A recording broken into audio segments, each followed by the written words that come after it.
What's up, Geeked Week? It's Juju, aka Straw Hat Goofy, your movie guy on TikTok. And if you follow me, you probably know it's no surprise that it's one of my dreams to be sitting down with the directors of the new Netflix blockbuster, The Gray Man.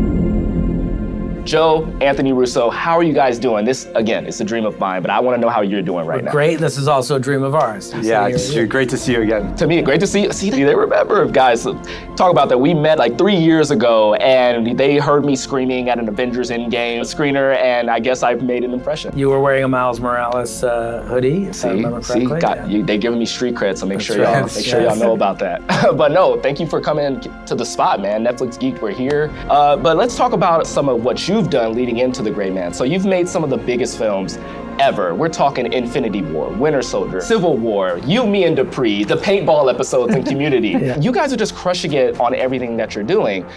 What was it like doing this next challenge? What led you to doing something like The Gray Man? We love action films. I mean, we were geeks growing up, cinephiles. We loved everything pop culture. We loved movies. We loved television. We loved playing video games. And we had voracious appetites, and we'd watch stuff and play stuff constantly. And then we would dissect stuff and talk about it. And we had things that we loved in common, and things that one of us would love and the other didn't, that we'd argue about. And so action films were always a constant with the two of us. I think what we love about it is the sort of the high level choreography that goes into it, the high degree of difficulty that's involved in making an action movie. There's a lot of nonverbal storytelling moments in an action film. I think one of our favorite things in filmmaking is just being able to shift gears on the audience. You want to give people a ride where they can't expect what's going to happen next. We also love the thematics that go with this sort of characters that are in death-defying situations and how they stare down death and how that defines who they are as people and as a character. And so those were always some of our favorite films, is seeing these, really intense characters, the characters who are the best at what, in their particular craft at what they did, or had a certain level of skills that, allowed them to survive, but just barely. And that's really what The Gray Man's about.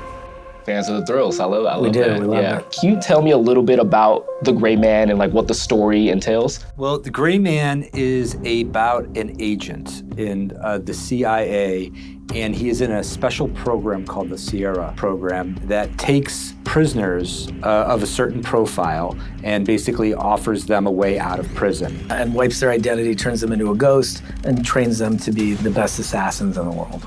That's a scary prospect when you really think about that, right? People who don't have anything to lose, Yeah. You take everything away from them and say, here. And that's what he's trained. The reason he's called the Gray Man is, it's his job to disappear his identity, but also to disappear in circumstances where he's been sent in to kill someone. He has to move in and out without being noticed. So in the world of secrets and spies, he is the most secret. Because nobody literally knows who he is, I feel like, with 007, people kind of have an inkling of who he is. But here, they're free to pretty much live in the shadows in the gray. Right? And they push their identity down. So it's an interesting character because the journey in the film is about identity. It's about him discovering who he is and what it is that he wants, because he spent a large portion of his life in jail, and then the second portion of his life working for the CIA against his will. So he really has never had a moment in his life to define who he is as a person, and that's what the film is about. It's very interesting. Well, keep it on the topic of just The Gray Man and just this theme of reuniting, right? We've reunited on this set now. That's right. Right? But The Gray Man sees you reuniting with screenwriters that you've worked with on numerous occasions, Christopher Marcus and Stephen McFeely, right? What was it like collaborating with them again and going from superhero blockbusters to now this action-packed spy thriller? Well, we developed an amazing relationship with Chris and Steve through the 4 films that we made with them at Marvel. We spent about 7-8 years working together on those movies. And as we were all sort of moving on past Endgame, we were forming a company called Agbo, Joe and I. Fans of the TikTok. Yeah. We dabble. And then we asked them to be our partners in it. So we now have a company together where the 4 of us basically can work together and create original material, develop things that we're passionate about. So we have a very thick relationship with them, and our work with them on The Gray Man, I think, was just an extension of a great range of work and experiences that we have together. That's really cool. It's all about putting that team together, right? That's If right. if the team Collaboration feels is right. everything. I mean, especially when we're working at this scale, this level of ambition on projects that are this complicated. You know, Anthony and I like to work a lot. Collaboration is the essential nature of who we are as a directing team, has been for 25 years. And that extends out into other key collaborators in our lives, like Marcus and McFeely. Okay, well, speaking of like key collaborators and putting that team together, you're working with Chris Evans again That's for this right. movie. Yep. You're reuniting with him again, another reunion. Yeah, we love us some there. Chris Evans. Well, we all do.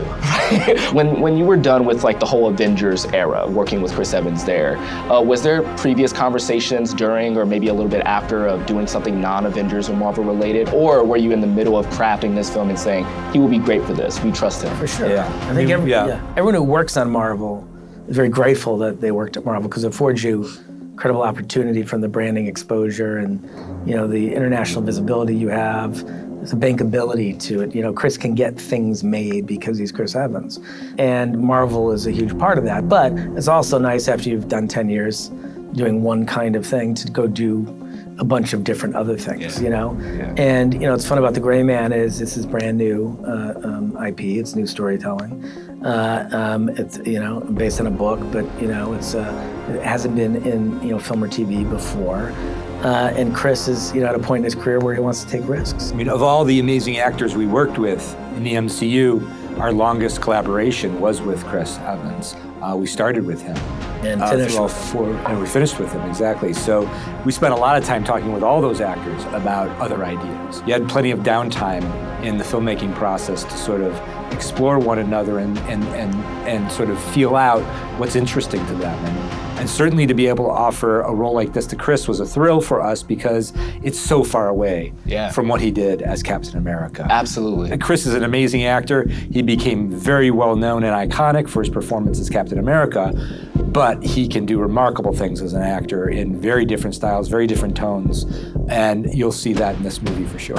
The range on that man is like insane and underrated, crazy. I will add too, because Without question, I think he's a very technically gifted actor, and being technically sound allows you to take chances and gives you great range because you have the technique to prepare properly for that role. Yeah. And he's very good at that. He's very disciplined and he's very hardworking. He's also got great instincts.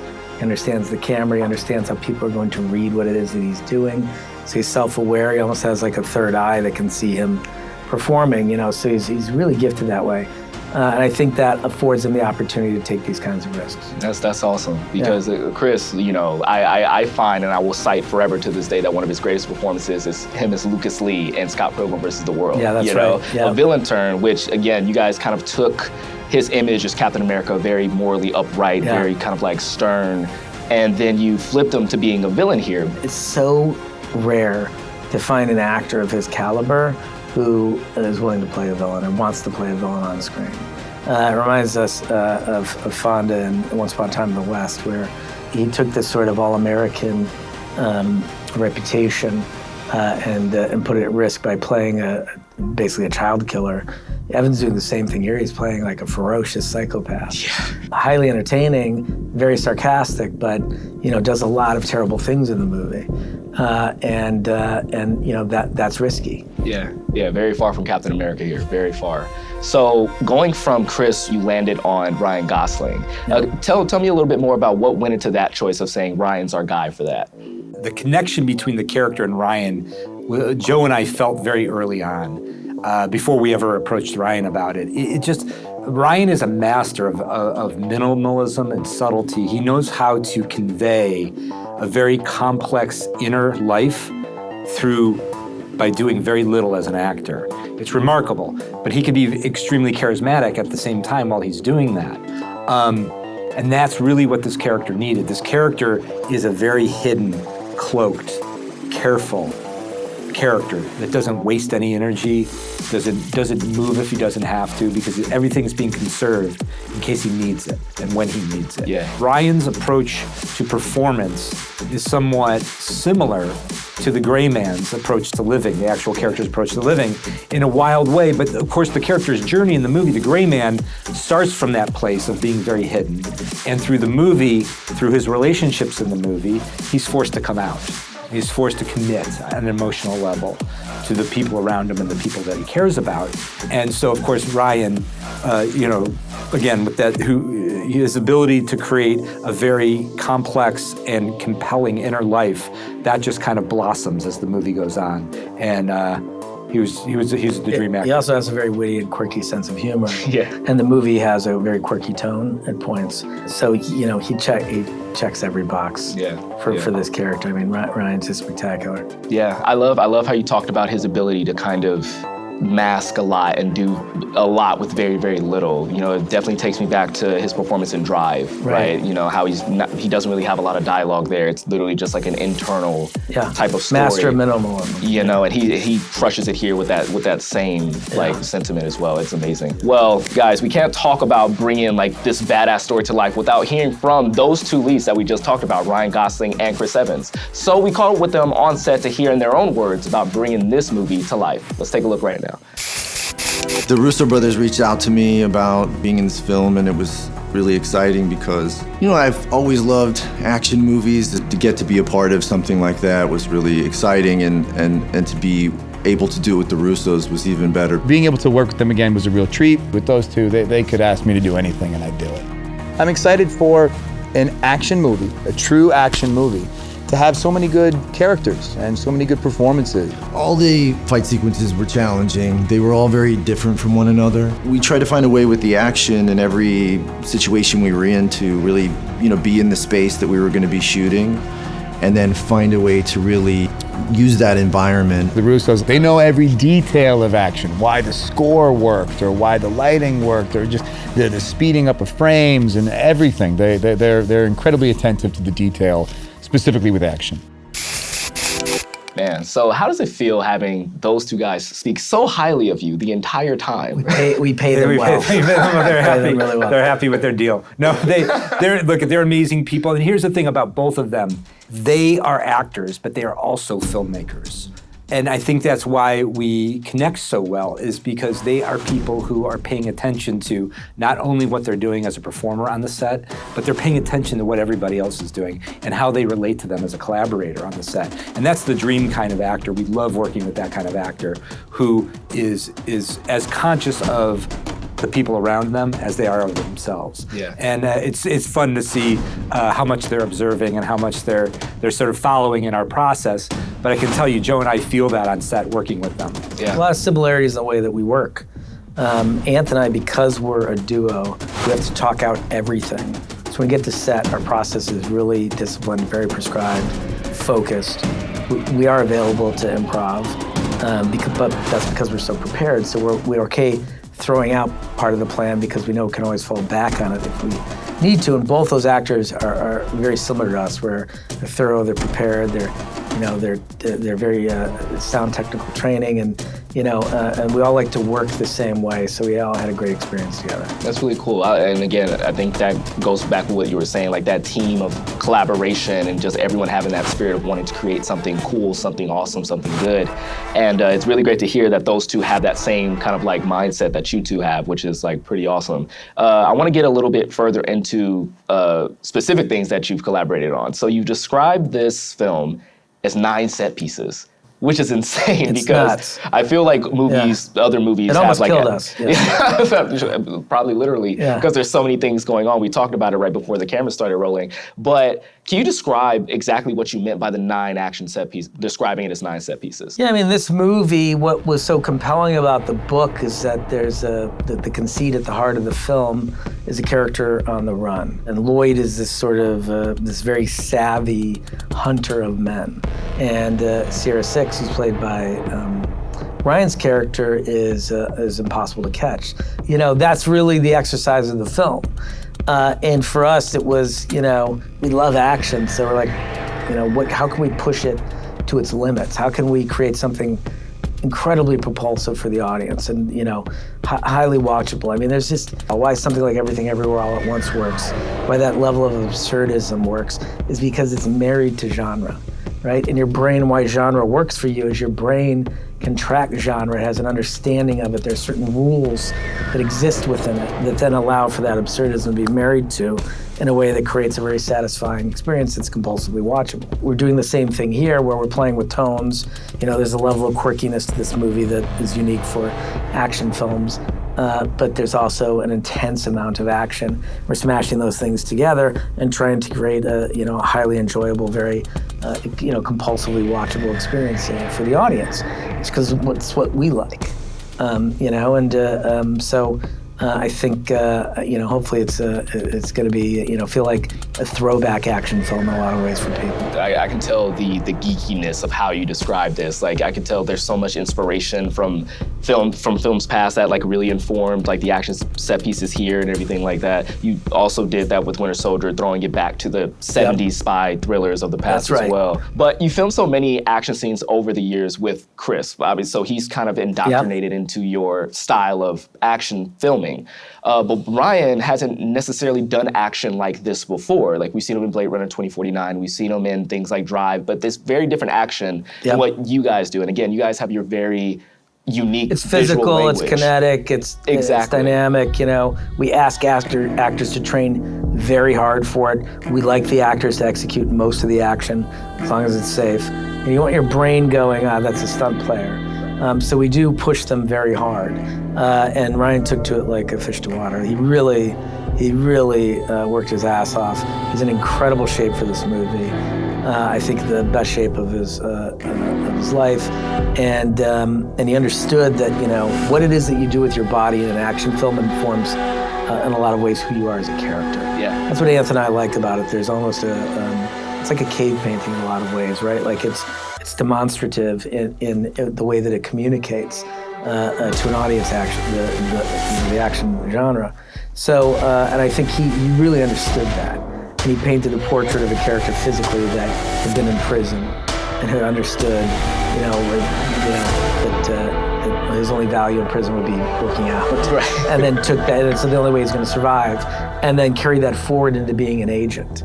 And so his body's scar covered and he's chiseled. It affects the size of his neck. There's lots of little subtle things that it did to give his performance this quality of like an ex-con. Right. You don't want to have, all the show and no go, right? That's right. He has the show. Right. And as we're about to see in a little bit, he has a plenty of go. Plenty of go. You guys brought an exclusive clip with you guys from We did. Man, right? Can you get the people excited about what they're about to see? Like what exactly are we about to see right now? I think this is a real hype clip because it's a very special moment in the movie. This is Gosling versus Evans.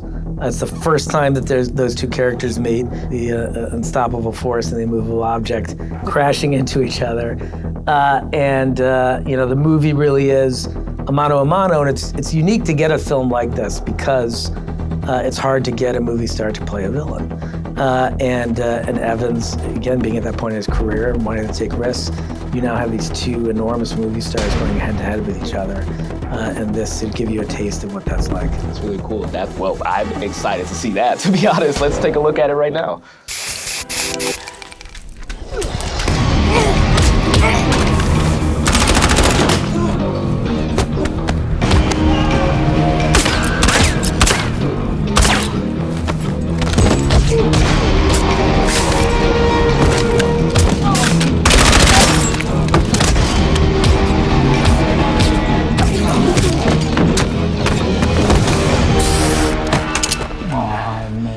Hey, Sunshine. You must be Lloyd. What gave it away? The white pants, the trash stash. It leans Lloyd. Where's the drive? Got it here somewhere. It's just hard to see. Is that it?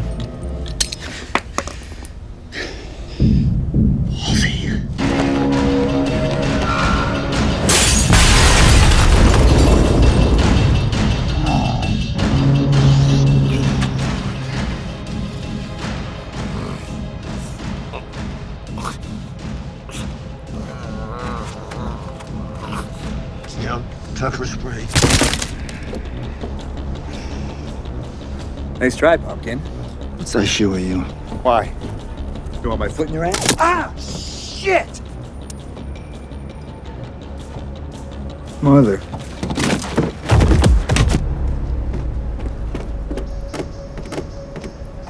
Looks like an 11. Who's this lunatic? Yeah. Lloyd. Let's go. I'm good. Let's go. It sounded like a question. You know, I was over here thinking to myself, like, at some point, if you're a henchman, you just got to drop the gun and say, Yeah. he's got 3 of my guys. Let me just go. Yeah. I'm glad you brought that up. I was gonna say, as you can see, it's not a very violent movie. Yeah, it's like No. The action is absolutely awesome, though. Like, seeing Ryan Gosling, like, again, he did the work. He's mowing down these dudes left and right. But what's also very striking is that, and I think you guys have already kind of perfected this art, is that not only is it badass, it's really, really funny. And that's very hard to kind of like balance with, you know, having a badass moment and then throwing in a joke to maybe compromise that. But you don't compromise it. It's really just a tete-a-tete between Ryan Gosling and Chris Evans. Can you talk about balancing that? I think Joe and I like to play with tone in very sort of odd mixtures. And the reason we do that is because, you know, the audience doesn't know where you're gonna go next. You know, part of that scene we just watched is really brutal and kind of shocking. Absolutely. And then all of a sudden it twists and can become very witty and sort of strange on a character level. Yeah. And then sort of the dexterity, the ability to be able to pivot between those kinds of ideas as filmmakers and as performers is difficult. And it's something we like to play with because it's just exciting to watch. Yeah. The thing is like the two of them are, like you said, assassins at the top of their game, like masters in their craft. And so there's almost an edge of competitiveness in the fight, right? They're super confident in what they're doing, so it's almost like that trash talk of like, I'm gonna get you, and you're gonna know that I'm gonna get you, and I'm gonna enjoy it. And that's like the cool thing about seeing that humor come through, and that's what you can kind of see how that informs the action scenes. Now that we've gotten fans hyped for The Gray Man, they still have about a month and a half to wait until the movie actually comes out. Do you guys have any last words to help tide them over until the movie is released?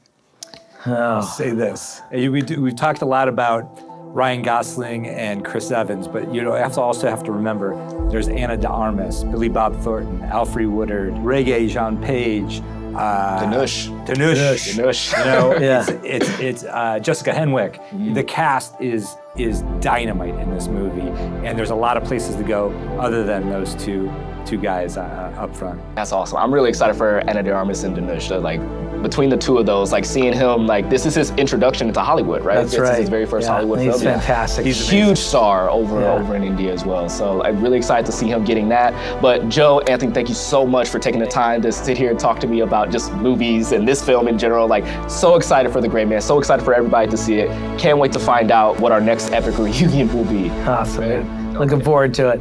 All right, for those of you at home, there's plenty more in store for The Gray Man before it comes out on Netflix July 22nd, so be sure to follow Netflix Geeked and Netflix Film from all the updates. And also, don't forget to follow your movie guy, Straw Hat Goofy, on TikTok, Instagram, YouTube, Twitter. Just follow me everywhere. Just, you see it. That's it for us here. But up next, you're going to be hearing from the stars of School for Good and Evil and getting a sneak peek at the upcoming Paul Feig fantasy film. Before we let you go, though, let's take a look at the badass Gray Man trailer one last time.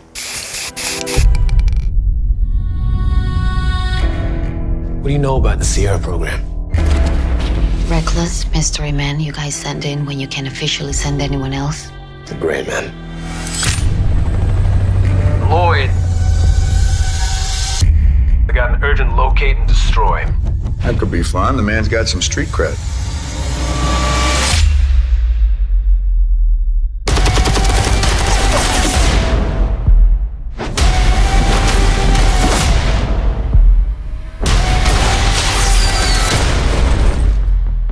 You hurt?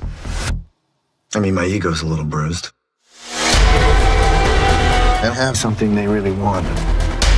What's your gut? It's gonna be my funeral you're going to next. You want to make an omelet?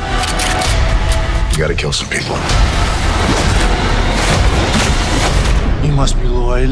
What gave it away? The trash stash. It leans Lloyd. Easy.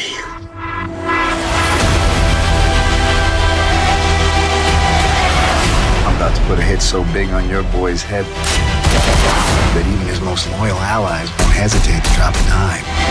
Every grade A wet team from here to Reykjavik will be vying for the prestige of killing the infamous Sierra Six. I can kill anybody.